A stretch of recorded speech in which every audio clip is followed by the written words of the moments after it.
Hello and welcome to the Ramblings of a 42-Year-Old Man. Chris Smith here with you today. Today we're going to do a book review about the 2016 novel The Fisherman by John Langan. And so John Langan, this was his second novel. He also had a novel in 2009 called House of Windows. So it took him quite like 7 years to get this novel written and out. And you can tell a lot of work went into it. Now he's mostly does short fiction, so this is his second true novel, and he does a lot of short stories and short fiction. And I bring that up because it is going to kind of flavor my review of this book, the fact that he's a short story writer, and you'll see why as we go forward. So the story revolves around two fishermen, kind of buddies, work buddies who are go fishing together up in kind of the northeast area, and they both have personal trauma in their lives. They both lost their spouses due to unforeseen incidents. One's cancer, one's a car accident, and so there's a lot of trauma between these two guys.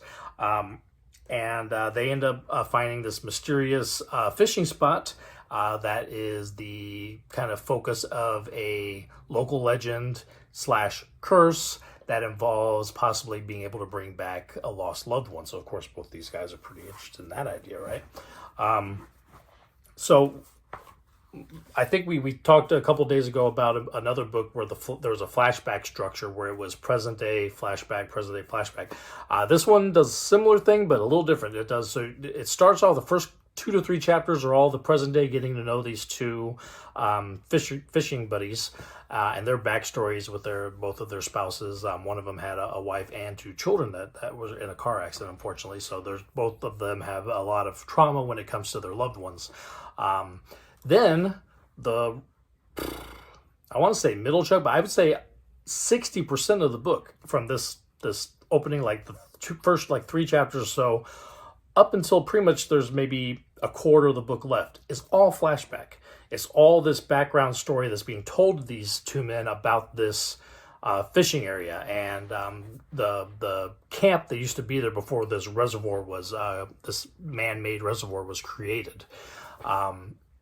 And it goes into this mysterious figure that shows up at the camp, and then dead loved ones start appearing, and then a lot of kind of supernatural stuff is going on. And we, like I said, we spend more than half of this book in this flashback structure, right in the middle. We've got maybe a quarter of the book is the opening with the fisherman, then over half the book with this flashback, and then a little bit at the end again back with the fisherman again. It's a weird structure, and I think it does bring up I brought up earlier that he's mostly a short fiction writer, and you can see that because these 2 stories, the wraparound and the story itself, could both be their own short stories, that maybe even like a short story and then like a sequel to the short story.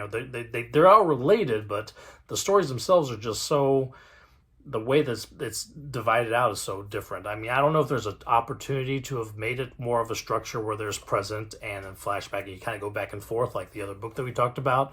I'm not sure if there really was a way of making that work as well, but it's just kind of strange that you're starting off with these characters, and then for a solid more than half the book, you're with completely different characters talking about things that happened in the past. So it's an interesting structure. I can't honestly say whether it works or not, because there were times where I was just like, okay, why aren't we talking about the fisherman anymore? Why I was kind of getting to rise, like, ready to be done with this flashback. And then you start getting really into the events of the flashback, and all of a sudden you're back with these fishermen again, like, oh, well, now I'm back with these characters that I haven't read about in 60% of this book. And so the structure's a little weird. The story itself is very creepy, very well done. It reminds me a lot of, honestly, some Stephen King works, like Revival. It reminds me quite a bit of this kind of the idea of trying to bring back a loved one by any means possible, and find some really crazy ways of doing so.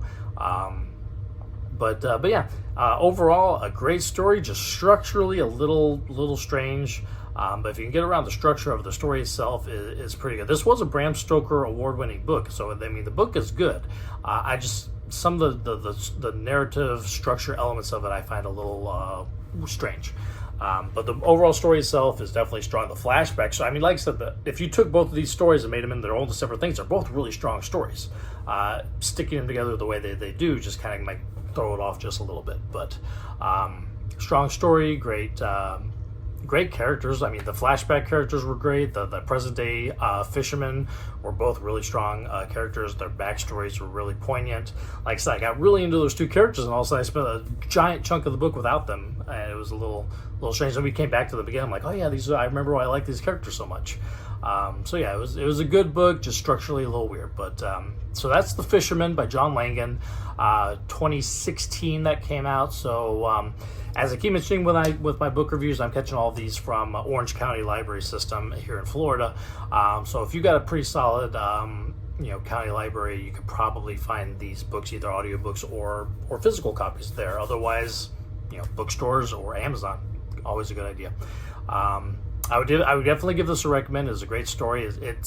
There are some some definitely horror elements and creepy elements to it, but it's really, really good character beats in it as well. So thank you for listening to me ramble today about The Fisherman, and we will be back again soon with more videos about books or movies or whatever else I happen to be wanting to ramble about on that day. So thank you for listening. We'll talk again soon.